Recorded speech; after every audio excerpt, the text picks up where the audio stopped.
Bismillahirrahmanirrahim. Alhamdulillahirabbil alamin. Wassalatu wassalamu ala asyrafil anbiya'i wal mursalin sayyidina wa maulana Muhammadin wa ala alihi wa ashabihi ajma'in. Rabbi syrah li sadri wa yassir li amri wahlul 'uqdatam min lisani yafqahu qawli. Rabbi zidni ilma warzuqni fahma. Amin ya rabbal alamin. Bapak dan saudara-saudara rahimakumullah. Alhamdulillah malam hari ini kita bisa melanjutkan kajian Syarah Al-Hikam yang pada malam hari ini kita sampai pada halaman 45 nggih. 46 baris 12 dari atas. Itu juga sudah saya posting yang putih saya tandai dengan panah. Bismillahirrahmanirrahim. Qala Asy-Syaikh Ibnu Athaillah radhiyallahu anhu, liyakilla ma tafrahu bihi yakilla ma tahzanu alaihi. Semakin sedikit Anda bersuka cita, semakin sedikit pula Anda bersedih hati. Atau bisa diterjemahkan juga, tatkala berkurang apa yang membuatmu bersuka cita, maka berkurang pula apa yang membuatmu bersedih hati. Itu adalah hikmah yang ke-198. Niki kelanjutan, penjelasan kelanjutannya. Tapi sebelumnya, kalau memang umpamanya ditanyakan begini, apakah memang begitu Pak di dunia ini sebagaimana diungkap oleh Syekh Ibnu Athaillah As-Sakandari itu? Ya, niki saya carikan hadis tadi niki dapat hadisnya dari riwayat Imam Tirmidzi dari sahabat Anas bin Malik.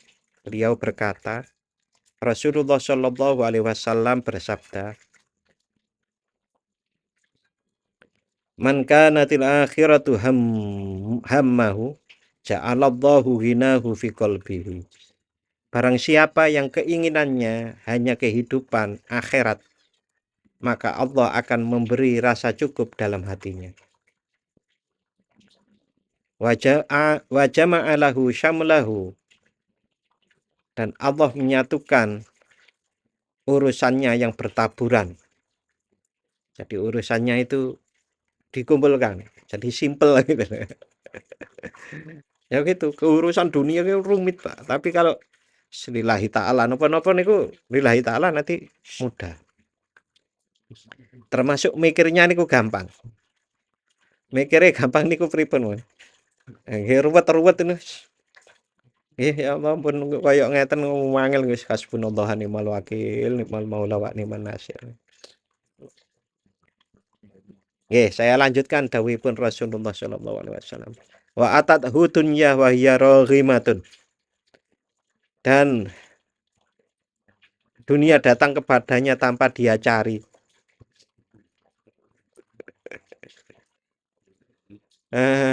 Saya tak cerita kalau begitu. Ini masih dawuhipun Rasulullah, tapi contohnya ini kenyataan. Tadi malam, di malam kan saya menghadiri acara itu. Ada salah seorang Gus niku cerita ke saya. Saya niku Pak disuruh jualkan tambang sama orang.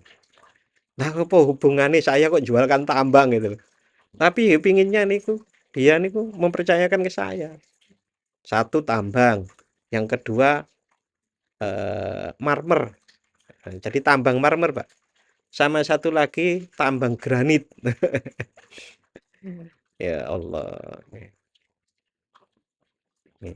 Mungkin kalau secara rasional kan karena memang Gus anaknya kiai apalagi pondok besar gitu. Jadi jaringannya banyak. Rasional. Tapi kan dia juga nggak mencari-cari. Ini cuma silaturahim ke sana kemari diminta jualkan gitu. Ya aku ya jawab ngeten.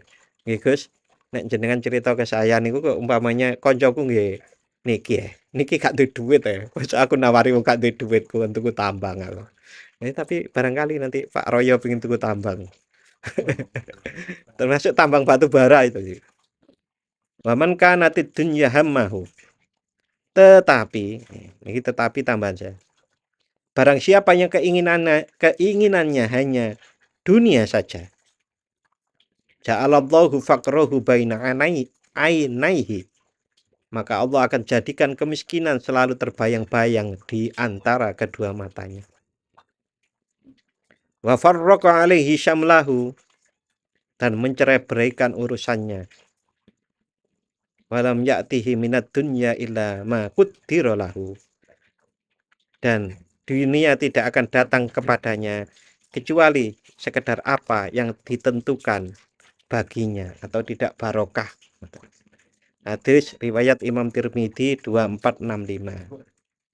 Ya, jadi kan cocok nih kalau ini kita jadikan sebuah rujukan dari hikmah yang disampaikan oleh Syekh Ibnu Athaillah As-Sakandari tadi nih. Niki hikmah yang ke-198 menurut kitab tahqiq dari Abdul Jalil Abdus Salam. Nah, sekarang kita lanjutkan. Kemarin kita sudah jelaskan yang pertama kali, ini selanjutnya sampai pada qala Sahal bin Abdullah. Qala Sahal bin Abdullah. Sahal bin Abdullah At-Tustari, beliau berpendapat radhiyallahu anhu, beliau berpendapat, beliau itu ulama yang dikenal alim, zuhud, yang lahir pada tahun 200 Hijriah atau 816 Masehi. 200 Hijrah 816 Masehi. Wafatnya tahun 283 Hijriah. Kira-kira usianya 83 tahun. Niki sing dikenali kalau Pak, sing diwulangi pamane pas umur 3 tahun ya. Masih ingat? Jadi dia itu umur 3 tahun, ngerti pamannya sholat malam tahajud, dia ikut. Oleh ikut itu ya ora kaya mung rakaat petang rakaat, ngikuti sampai pamane isih cilik kan gitu. Tapi akan terus kemudian diajari. Nah, beliau berkata begini. Lil akli alfu ismin.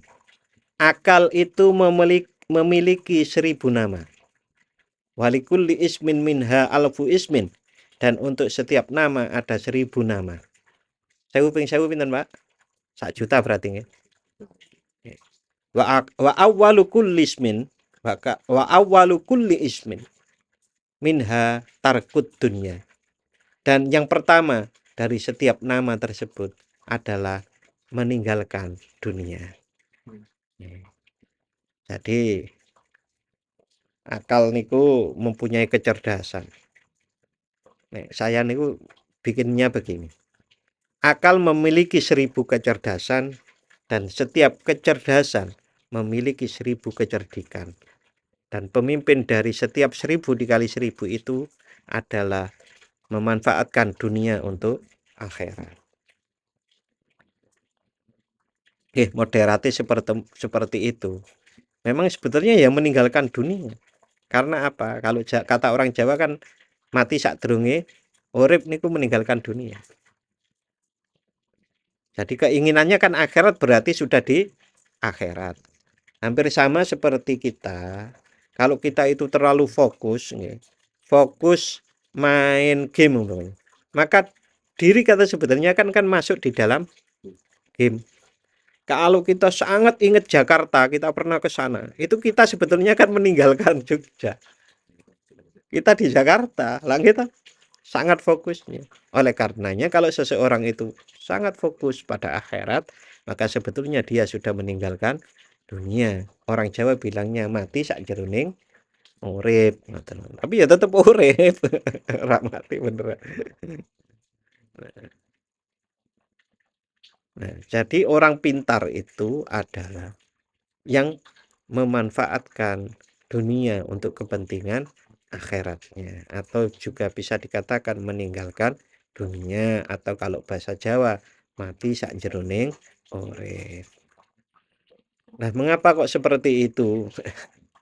Kalau dasarnya nggih kuwatah banget teng Al-Qur'an nggih kuwatah.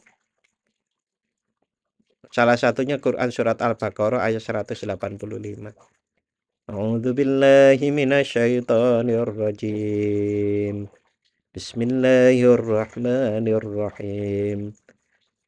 Kullu nafsin kullu nafsin dha'iqatul maut wa innama tuwaffawna ujurakum yawmal qiyamah faman zuhziha 'anil nari wa udkhilal jannata faqad faz wa mal hayatud dunya illa mata'ul ghurur. Setiap yang bernyawa akan merasakan mati, hanya pada hari kiamat sajalah diberikan dengan sempurna balasan kalian. Siapa yang dijauhkan dari neraka dan dimasukkan ke dalam surga, sungguh dia memperoleh kemenangan. Kehidupan dunia hanyalah kesenangan yang memperdaya. Kalau kehidupan dunia hanya sekedar dilalui sebagai kehidupan dunia, memang akhirnya kita akan menyesal. Sebagaimana orang yang diperdaya ini kan pasti menyesal. Tafsirnya, kebahagiaan hakiki bukanlah berupa kedudukan dan pangkat yang tinggi, harta yang melimpah, rumah dan istana yang mewah. Semua itu akan musnah.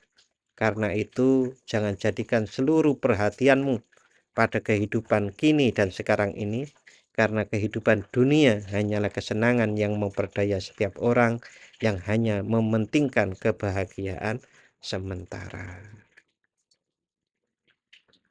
Niku diantaranya wa mal hayatud dunya illa mata'ul ghurur. Berikutnya kita kembali ke syarah al-hikamnya. Qala Al-Hasan radhiyallahu taala anhu beliau berkata, kaifa yusamma aqilan may yumsi wa yusbihu fid dunya. Bagaimana mungkin seseorang disebut berakal yang hidup di dunia ini pagi dan petang, wa mubahati ahliha fil mata'imi, dan hanya membanggakan fil mata'imi dalam makanan, wal masyaribi dan minuman, wal malabisi dan pakaian, wal marokibi dan kendaraan. Saya ulang, bagaimana mungkin seseorang disebut berakal yang hidup di dunia ini pagi dan petangnya, artinya hari-harinya, hanya membanggakan dirinya dengan makanan, minuman, pakaian, dan kendaraan. Sampun banyak mboten sakniki? Nggih, mboten banyak. Banyak sekali. Hampir ketemu di pundi mun ngoten mawon. Termasuk kita kan di dalamnya. Kayak ora, tapi nek dirasake luwih halus maneh mungkin iya gitu. Ya, monggo. Monggo napa? Monggo sering istighfar, astagfirullah. Berikutnya kita kembali ke Al-Hasan tadi. Bagaimana mungkin seseorang disebut berakal yang hidup di dunia ini pagi dan petangnya membanggakan dirinya dengan makanan, minuman, pakaian, dan kendaraan. Ulaika humul khasirun, mereka adalah orang-orang yang rugi. Wa ulaika humul ghafilun, mereka itu adalah orang-orang yang lalai. Wa ulaika humul jahilun, mereka itu adalah orang-orang yang bodoh. Wa angsyadu, dan beberapa ulama membuat sebuah syair tentang hal ini. Ayyuhal mar'u inna dunyaka bahrun tafikhun maujuhu fala ta'mananha wasabilun najati fiha bayyinun wa huwa ahdul kafafi wal quti minha. Ayyuhal mar'u, wahai orang, wahai manusia, inna dunyaka bahrun, sesungguhnya duniamu itu adalah lautan, tafikhun, yang meluap-luap gelombangnya, tafikhun maujuhu, yang meluap-luap gelombangnya. Fala ta'mananha, jangan engkau merasa aman di dunia ini. Wasabilun najati fiha bayyinun, dan jalan untuk selamat menghadapi gelombang yang meluap-luap tadi itu bayyinun, adalah jelas. Gelombang yang meluap-luap tadi nggih dunia. Di dunia niku diumpamakan gelombang lautan yang meluap-luap. Untuk selamat itu jelas. Wasabilun najati fiha bayyinun, jalan keselamatan dari dunia yang bagaikan gelombang meluap-luap itu sudah jelas, sudah pasti. Apa itu? Wa huwa akhadul kafafi, mengambil secukupnya, wal kuti minha, mengambil secukupnya dari dunia, dan mengambil kebutuhan dari dunia secukupnya. Sak cukupe, Pak. Ampun luwe-luwe. Pak, cukupe kula niku beli tank ya, Pak. Ya ora apa-apa nek cukupe tank. Dalam masa perang kok umpamane kan. Nah, dalam masa perang butuh tank ya tuku tank. Nah, saiki butuhe truk ya tuku truk. Pak duit butuhe sepeda loro maneh nggo apa? Sewake mahasiswa wake sing nyewa motor. Ya ora apa-apa. Pak Tarsun wedhus sok mung loro, 20 no. Ya oleh wae.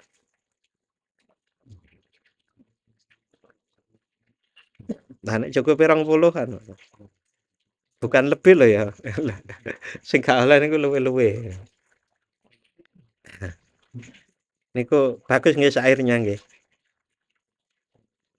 Terus Al Hasan tadi juga mengungkapkan bahwa kalau ada orang pagi, siang, dan petangnya itu hanya membanggakan makanan, minuman, pakaian, kendaraan, gitu.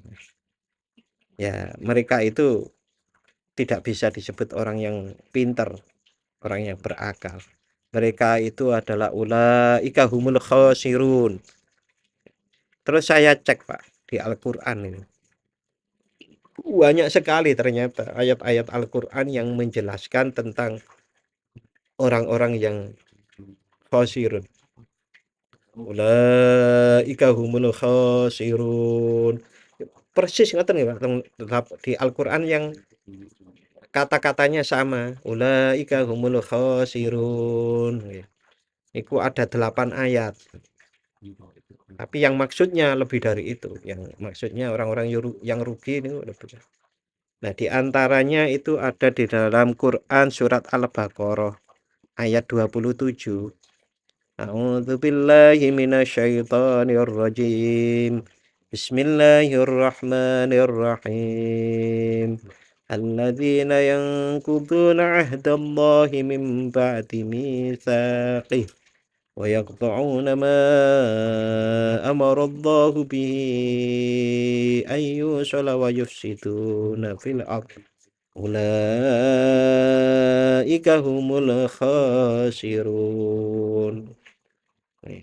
Ini kalau disambungkan dengan yang 28, orang-orang fasik itu adalah orang-orang yang melanggar perjanjian Allah setelah perjanjian itu diteguhkan. Memutuskan apa yang diperintahkan Allah untuk disambungkan dan berbuat kerusakan di bumi. Mereka itulah orang-orang yang rugi. Nah, orang-orang yang melanggar perjanjian Allah setelah perjanjian itu diteguhkan, itu banyak sekali tafsirnya. Tafsirnya niku rata-rata itu adalah setelah perjanjian dengan Rasulullah, ada orang-orang fasik itu yang kemudian merusaknya. Itu kebanyakan itu, tapi itu konteks dari ayat itu atau asbabun nuzul. Tapi kalau Pak dipakai untuk sekarang yang kita konteks itu, saya ambil dari Az-Zamakhsyari di dalam kitab tafsir Ibnu Katsir. Az-Zamakhsyari niku mengatakan perjanjian, bahwa perjanjian Allah setelah diteguhkan yang dilanggar orang-orang fasik itu apa sih? Apakah yang dimaksud dengan janji Allah? Az-Zamakhsyari menjawab, hal itu merupakan sesuatu yang telah dipancangkan di dalam akal mereka berupa hujjah yang menunjukkan ajaran tauhid. Jadi akal kita niku, akal yang tidak hanya akal niki, tapi akal yang ada di dalam hati kita itu sudah ada perjanjian dan ada bukti-buktinya, yaitu termasuk salah satunya bukti kebenaran Al-Qur'an yang tak terbantahkan. Nah, tapi kok gak ngerti, pancen gak tahu sinau. Niku lho sing repot. Nah, artinya orang itu harus sinau belajar agar memang tahu bahwasannya kita itu hidup di dunia ini diciptakan oleh Allah dengan perjanjian gitu. Di antaranya di dalam Quran surat Al-A'raf niku perjanjian kita. Perjanjian adalah alastu birabbikum qalu bala syahidna. Waktu itu kita kan sudah ditanya oleh Allah, apakah bukankah aku ini Tuhanmu? Nah, saat itu kita semua jawab, nggih Gusti panjenengan niku napa pangeran kawula. Ngoten nggih bahasa Jawane pangeran nggih. Pangeran kawula. Niku pun perjanjian. Lah Pak kula mboten merasa berjanji. Lah niku lho, nek kita belajar sinau tenanan akan mengerti perjanjian itu ada. Nah wong dereng enten Al-Qur'an niku lho wong Jawa niku lho mendeleki pangeran. Nggih ta? Sampai nemu sing jenenge Sang Hyang Sayang Wenang apa apa.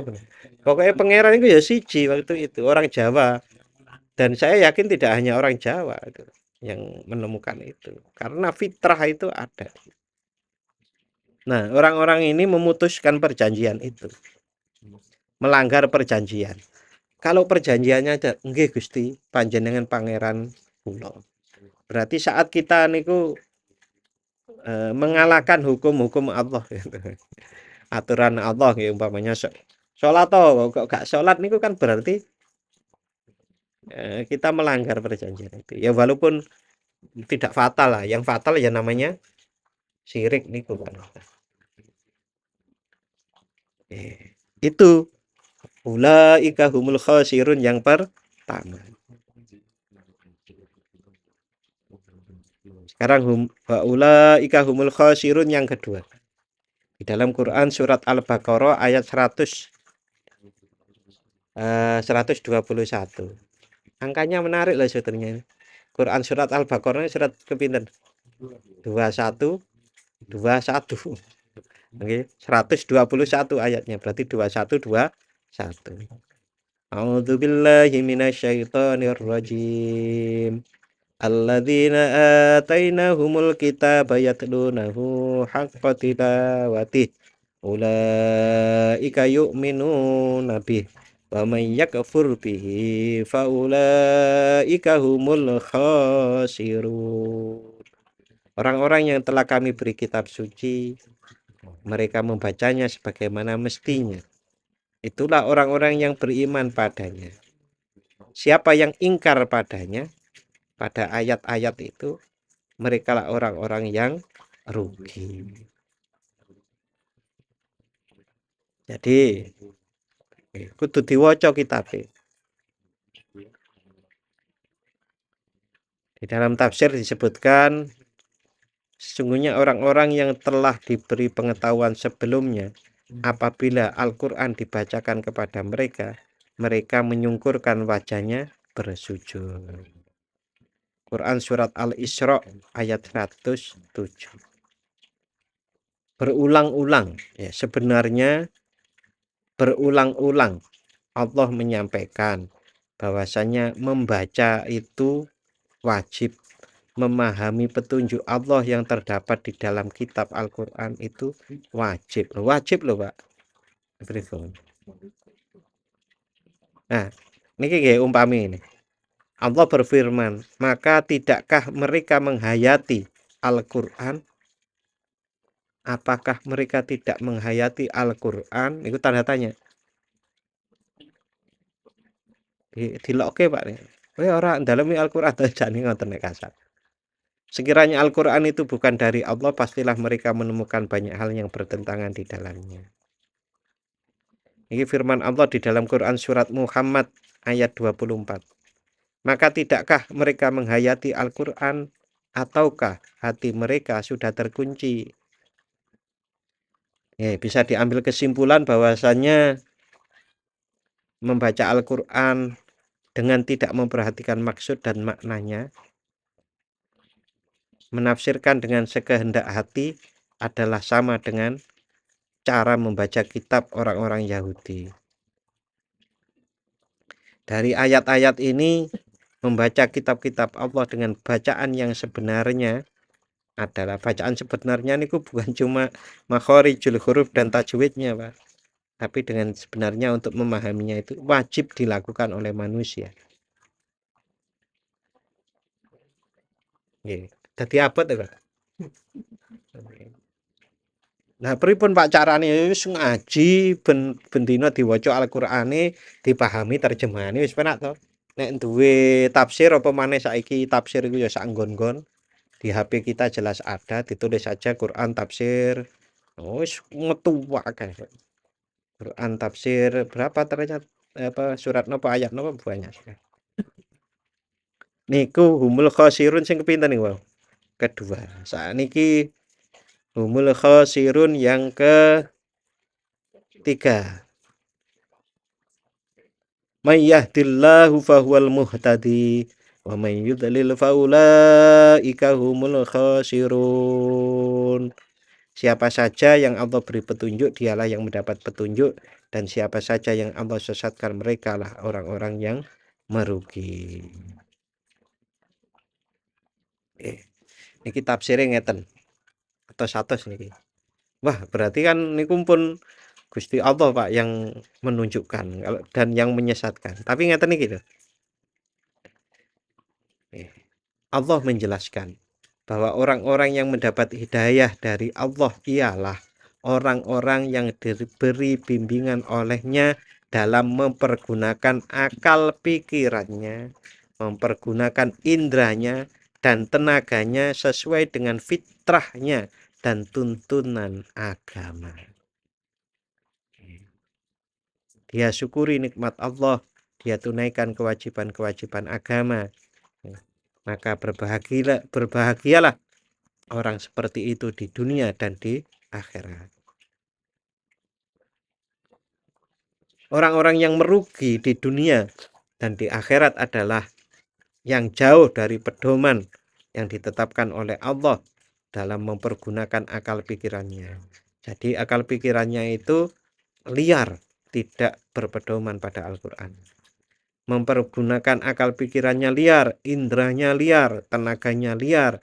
Dia mengikuti hawa nafsu, tidak mau memahami ayat-ayat Allah dan tidak mau mensyukuri nikmat yang diberikan Allah kepadanya. Dadi abot ya, diwaca tenanan kok dadi abot ya rasane. Ya abot nek dipikir dhewe coba lah. Coba yang kemarin itu yang saya sampaikan, yang videonya di apa direkam sedikit itu. Jadi salah satu cara agar kita itu bisa lebih mudah untuk selalu kembali kepada Allah dalam segala situasi dan kondisi atau bertauhid selalu adalah dengan mempergunakan 7 kata ini. 7 kata yang ada kaitannya dengan Allah. Yang saya singkat sebagai ilal alfi bila mami. Singkatannya kok gak enak ngono. Tapi kan ila alfi bila mami itu nek bahasa Arab itu bahasa Arab campuran karo bahasa Indonesia kan ila alfi menuju pada 1000 dengan tanpa ibu. Mami kan ibu. Tapi kudu bahasa Arab maminya ibu. Ila alfi ila itu ilallah. Jadilah selalu menuju itu menuju Allah. Jangan menuju apa? Menuju dunia. Dunia ini kita tuju ya kemungkinan besar bisa didapatkan. Kemungkinan besar. Tapi ya rugi. Repot nang dunia, rugi nang akhirat. Ini wis jelas. Nah, hanya dunia yang dicari. Menujulah Allah. Saya terangkan lagi, terutama bagi yang nggak pernah datang. Nanti salah paham masalahnya. Tapi sebetulnya kemarin sudah sering saya jelaskan. Kita di dunia ini yang penting amanah kita itu apa sih? Jadi guru yaitu amanah yang kita pegang. Jadi dosen, jadi ya siapapun lah. Jadi apapun itu adalah tugas kekhalifahan dari Allah ke kita. Tugas kekhalifahan apa? Ya itu setiap diri kita itu dengan tugas itu kan sebetulnya memberikan manfaat pada orang lain, Bapak. Udah dilaksanakan sebaik-baiknya. Nah, dilaksanakan sebaik-baiknya itu adalah karena amanah Allah, bukan karena cari uang. Apa tandanya? Ini oleh titik itu orang nesu-nesu. Yang penting masih malah kerja. Kecuali oleh titik itu ditipu, harus dituntut. Mengapa? Ya kita kan harus juga tidak boleh membiarkan kedoliman, harus dituntut. Niku nggih, biar tidak salah paham. Berarti yuk apapun lah kita sekarang itu jadi petani ya api-api. Allah itu mencintai orang-orang yang mengerjakan sesuatu itu dengan sempurna, lengkap, tuntas, tepat.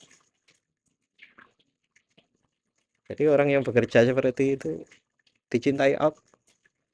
Tapi itu tadi niatnya ya karena memang tugas kekhalifahan. Keren ya Pak, tugas kekhalifahan. Ya itu amanah dari Allah ke kita. Nah, nek sing urung kerja iku ya mahasiswa iku ya amanah. Ya kudu tenanan, dikerjakan tugasnya tenanan.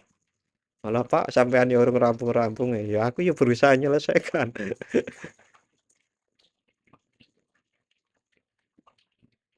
Apapun itu seperti itu.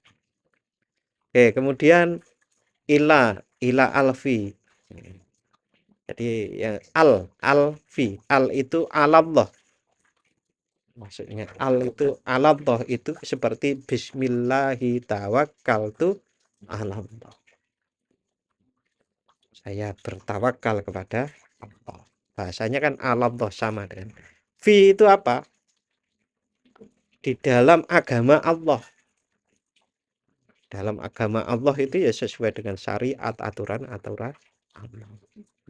Nah, kita lihat sekarang diri kita ini ilahnya itu sudah menuju Allah belum? Allah itu kita mengerjakan sesuatu itu merasa adigung-adiguno atas kekuatan diri kita sendiri atau karena merasa itu adalah pertolongan Allah. Rasul Pak Punan. Fi itu di dalam agama Allah. Dalam agama Allah itu sesuai dengan aturan-aturan Allah.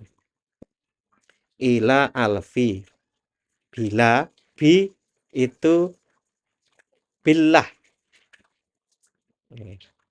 La haula wala quwata illa billah. Kalau tadi bismillahi tawakkaltu 'alallah. Nah, billah. Bi lahnya apa? Lah itu lillah.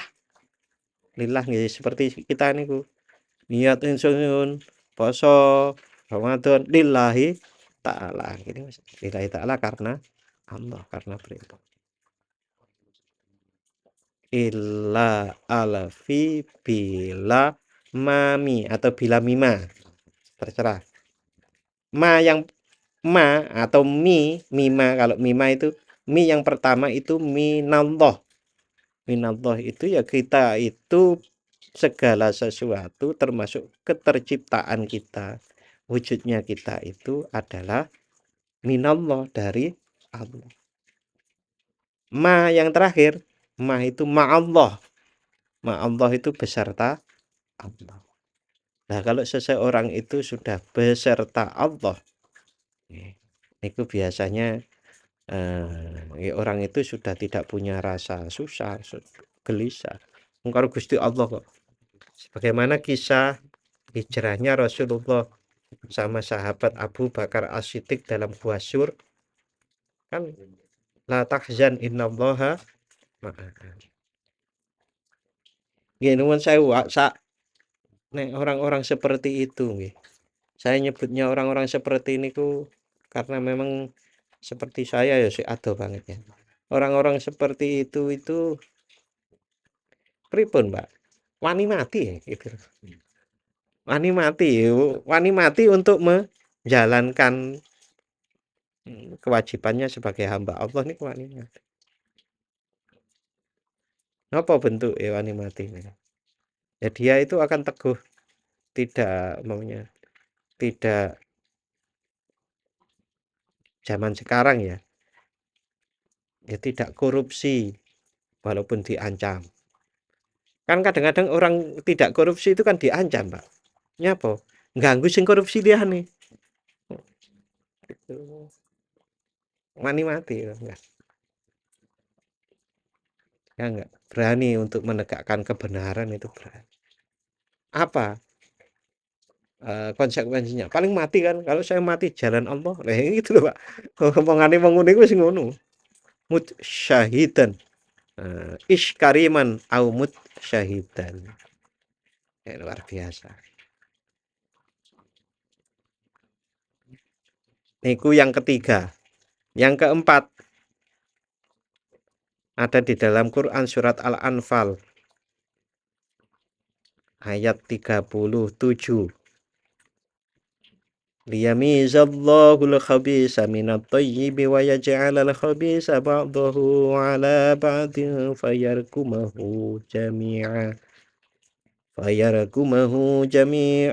fayaj'alahu fi jahannam ulaika humul khasirun.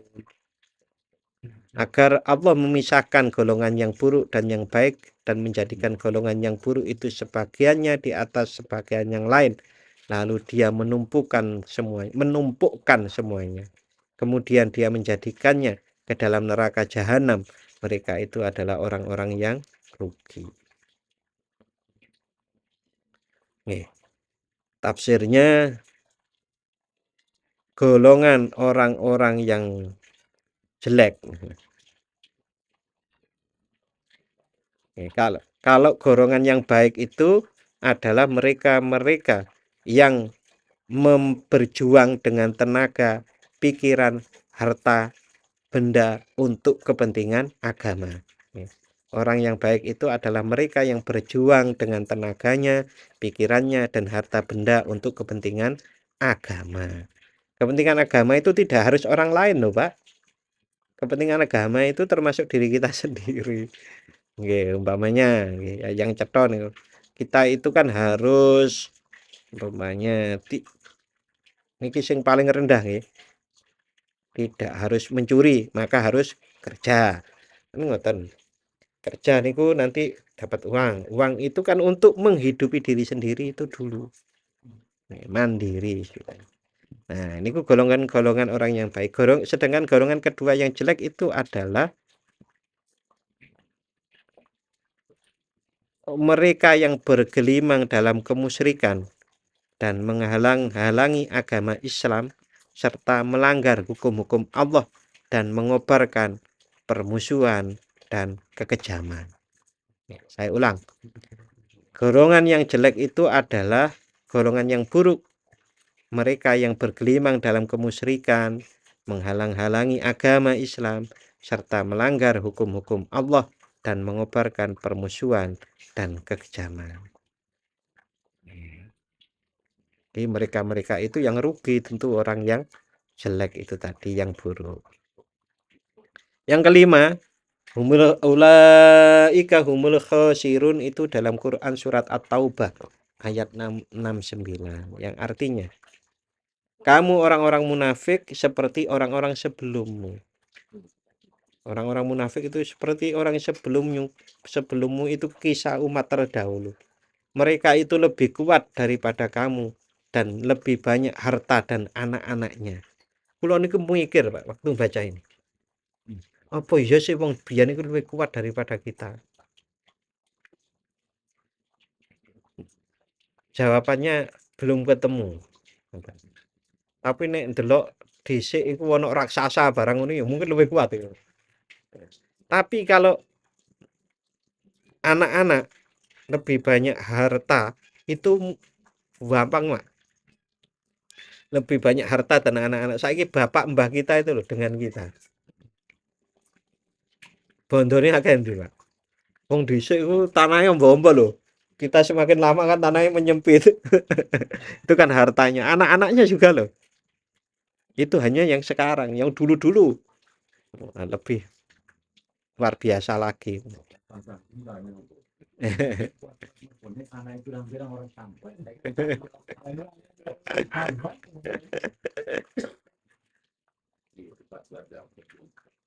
Iya. Kelanjutannya mereka telah menikmati bagiannya dan kamu telah menikmati bagianmu. Sebagaimana orang-orang yang sebelummu menikmati bagiannya. Kamu mempercakapkan hal-hal yang batil sebagaimana mereka mempercakapkannya. Mereka itu sia-sia amalnya di dunia dan di akhirat. Mereka itulah orang-orang yang rugi. Niki kisah tentang orang munafik. Niku tafsirnya pripun. Jadi orang-orang munafik niku konteksnya asbabun nuzulnya. Bahwasannya orang-orang munafik yang menyakiti Rasulullah dan orang-orang mukmin tidak berbeda dengan orang-orang munafik yang hidup pada masa dahulu. Jika pada masa Nabi Muhammad mereka terperdaya oleh kekayaan dunia dan terpengaruh oleh anak-anak mereka, maka serupa itu pula lah orang-orang munafik pada masa dahulu ketika menghadapi utusan-utusan Allah. Mereka memiliki kekuatan, kekayaan, harta benda yang cukup dan anak-anak yang banyak yang menyebabkan mereka terperdaya oleh kelezatan hidup dunia. Mereka selalu dipengaruhi oleh keinginan hidup mewah dan ingin bebas berbuat semaunya untuk kepuasan hawa nafsunya. Orang-orang munafik pada masa dahulu memang wajar berlaku demikian karena faktor-faktor yang membawa mereka kepada kejahatan lebih banyak karena mereka mempunyai kekuatan dan kekayaan. Berlainan halnya dengan orang-orang munafik pada zaman Nabi Muhammad. Di samping berkurangnya kekuatan dan harta, faktor-faktor yang membawa mereka untuk perbuatan kebaikan lebih banyak. Intinya orang munafik ini bakalan rugi. Orang munafik niku napa? Orang munafik itu adalah yang menampakkan dirinya Islam padahal atine mboten Islam. Yang keenam, ulaika humul khasirun. Itu ada di dalam Quran surat Al-Ankabut ayat 52 yang artinya, katakanlah wahai Muhammad, cukuplah Allah menjadi saksi antara aku dan kamu. Dia mengetahui apa yang ada di langit dan di bumi. Orang-orang yang mempercayai kebatilan dan kufur kepada Allah, mereka itulah orang-orang yang rugi.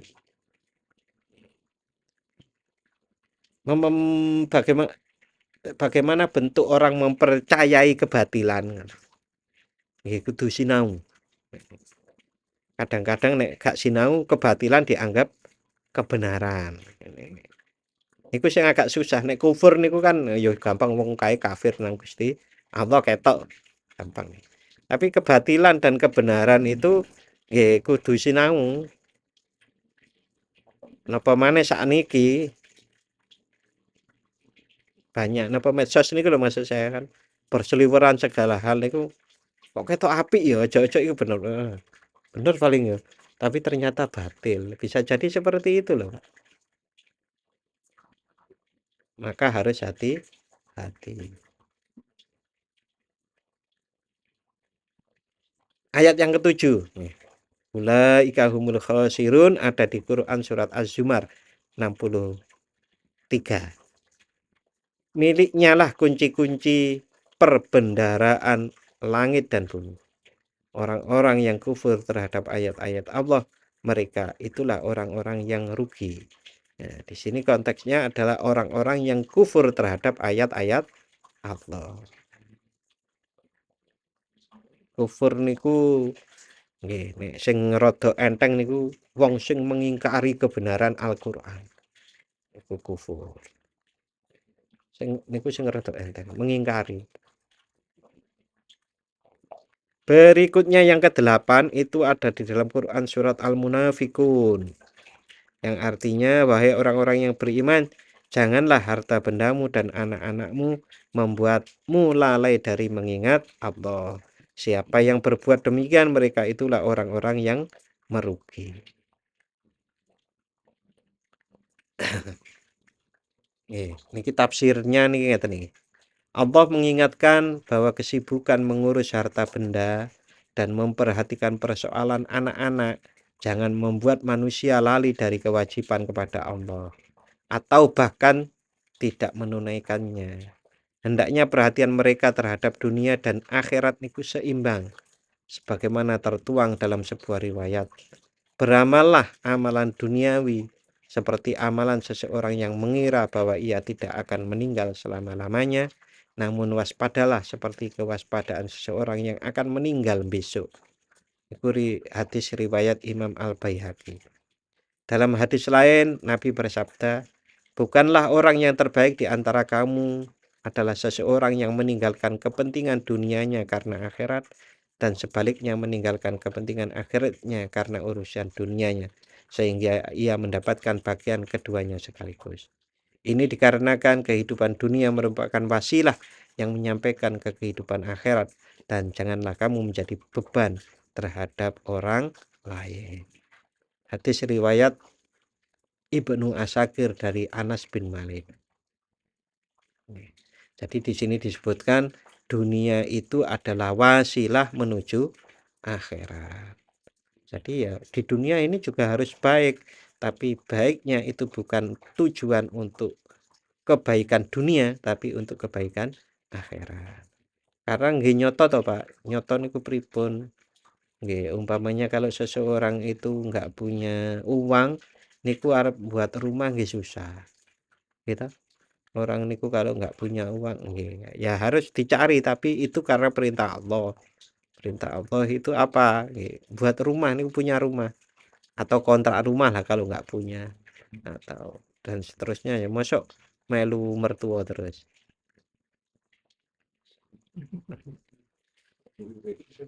Nggih, ya ora apa-apa. Artinya ya begitulah.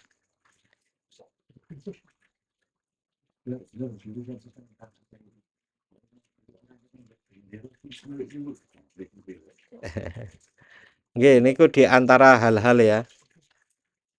Agama Islam itu tidak menghendaki umatnya bersifat materialistis, yang semua pikiran dan usahanya hanya untuk ditujukan untuk mengumpulkan kekayaan kenikmatan dunia. Itu seperti orang-orang Yahudi. Islam adalah agama yang tidak membenarkan umatnya hanya mementingkan akhirat saja, tenggelam dalam kerohanian, menjauhkan diri dari kelezatan hidup, membujang terus tidak kawin, sebagaimana halnya orang-orang Nasrani. Allah berfirman, wahai anak cucu Adam, pakailah pakaianmu yang bagus pada setiap memasuki masjid, makan dan minumlah, tetapi jangan berlebihan. Ini nyatanya Gusti Allah merintahkan kita ke masjid pakaian yang bagus. Tapi taat karena perintah Allah, bukan karena nyombong aku pakai bukan. Tipis Pak. Ya, di dalam Allah menegaskan pada akhir ayat 9 ini tadi ayatnya Quran surat Al-Munafikun.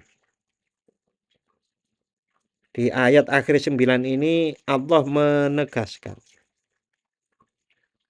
bahwa orang-orang yang sangat mementingkan urusan dunia dan meninggalkan kebahagiaan akhirat berarti mengundang murka Allah. Mereka akan merugi karena menukar sesuatu yang kekal abadi dengan sesuatu yang fana dan akan hilang, lenyap, tak berbekas sama sekali. Untuk malam hari ini Bapak-bapak, niku baru Quran surat yang ulaika humul khasirun. Tadi itu ada ulaika humul ghafilun. Mereka itu adalah orang-orang yang lalai. Ada juga ulaika humul jahilun. Orang-orang itu adalah orang yang bodoh. Orang yang tak tutup wae ben rampung. Ayat-ayat yang memuat ulaika humul ghafilun ini tidak banyak. Itu di dalam Quran surat Al-A'raf ayat 72. Yang artinya sungguh kami telah benar-benar menciptakan banyak dari kalangan jin dan manusia untuk masuk neraka jahanam karena kesesatan mereka.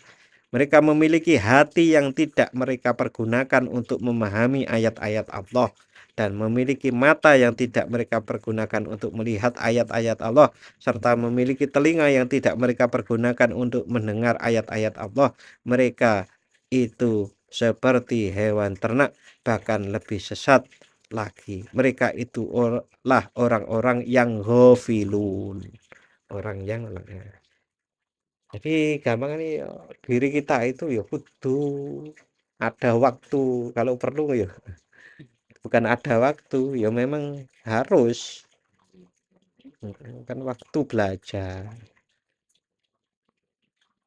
memiliki hati yang tidak dipergunakan untuk memahami ayat Allah, memiliki mata yang tidak mereka pergunakan melihat ayat Allah, memiliki telinga yang tidak dipergunakan mendengarkan ayat Allah. Mereka itu seperti hewan ternak, bahkan lebih sesat lagi. Mereka itulah orang-orang yang ghafilun, yaitu lengah.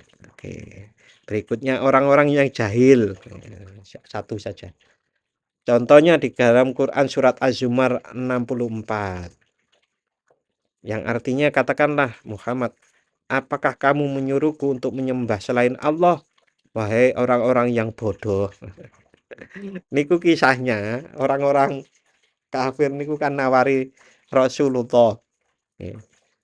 Wahai Muhammad, wih janjane ngaku-ngaku nabi, pingin apa ya? Nek pingin kekayaan, tak kei. Nek pingin wong wedok, tak kei ngoten lho. Bahkan ada juga yang sama ini wae apa giliran seminggu iki atau hari ini kowe nyembah kami ikut menyembah Tuhanmu. Kok kapan ngono? Aku kamu ikut menyembah Tuhanku kan orang-orang kafir. Nah, niku jawaban ini kul katakanlah wahai Muhammad, apakah kamu menyuruhku untuk menyembah selain Allah wahai orang-orang yang bodoh. Ngoten niku. Nah, lah nek Nabi Muhammad itu diminta seperti itu mengatakan kepada mereka bahwasanya orang-orang yang bodoh itu adalah nek ngongkon Rasulullah untuk giliran ibadah itu, giliran nyembah Tuhan. Nah, kalau orang yang menyembah Tuhan selain Allah berarti kan memang bodoh. Naudzubillah min dzalik. Dan ini juga ada di dalam Quran surat oh, ini suratnya belum saya tulis ini. Niki artinya ngeten niki. Ayatnya satu, satunya 3 kali. Seandainya kami benar-benar menurunkan malaikat kepada mereka sebagai saksi kebenaran Rasulullah, orang yang telah mati pun kami hidupkan kembali lalu berbicara dengan mereka. Dan kami kumpulkan di hadapan mereka segala sesuatu yang mereka inginkan. Mereka tidak juga akan beriman kecuali Allah menghendaki. Namun kebanyakan mereka ini tidak mengetahui hakikat ini. Atau aksaruhum yajhalun. Mirip pengertiannya, mereka itu adalah orang-orang yang bodoh. Niki kan tentang delek bukti. Orang-orang kafir itu minta bukti. Bukti ini sing nyata ngoten lho mukjizate. Nek perlu malaikatnya diturunkan. Malaikat turun, wong mati urip maneh kan karepe ngoten niku. Tapi seandainya dituruti pun mereka juga tidak akan beriman. Niku kan sering mukjizat-mukjizat itu turun oleh sedina rong dina baru ini ya wis ilang. Seperti Nabi Musa membelah lautan, giliran wis kepenak uripe ditinggal 40 dina nyembah sapi yang disembah ya Pak. Sapi wis. Nah, kita itu sebetulnya Bapak dan saudara-saudara seringkali mendapatkan godaan seperti itu. Apa iya ya? Tapi saya itu merasa bahwasanya godaan-godaan untuk kita itu agar menyimpang itu selalu ada gitu. Oleh karenanya memang sing bener niku gondelane taline Gusti Allah itu ya Al-Qur'an. Memang kalau kemudian dibeber lagi Pak, kita kan nggak paham Al-Qur'an. Yo kudu sinau ben paham. Pak wangel pahami yo kudu belajar sama guru. Nek memang ora iso. Nah, ora sempat adalah apa kok ora sempat?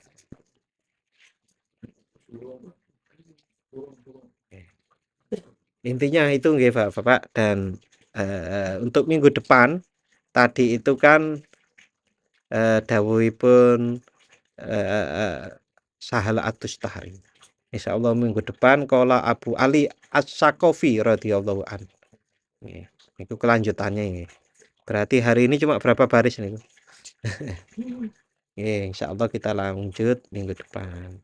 Kita akhiri untuk malam hari ini dengan membaca doa Bismillahirrahmanirrahim.